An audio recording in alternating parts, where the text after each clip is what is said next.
Vazhdojmë me lajme të tjera. Avokati i popullit nis hetime për përplasjet në Zvërnec.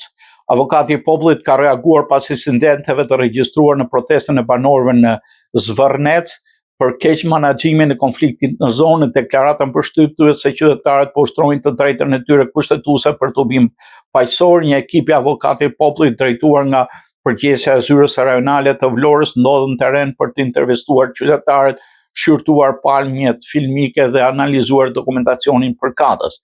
Bëhet me dije se personi i cili qelloi me grusht nga rojet e sigurisë është arrestuar. Hetimi synon të verifikojë kohën dhe natyrën e ndërhyrjes së policisë së shtetit, masat e marra për parandalimin e dhunës dhe identifikimin e autorëve, si dhe mënyrën e mbikëqyrjes së policisë private. Përdorimi i dhunës ndaj qytetarëve është i papranueshëm dhe kërkon përgjigje të qartë institucionale, theksoi avokati i popullit në reagimin zyrtar.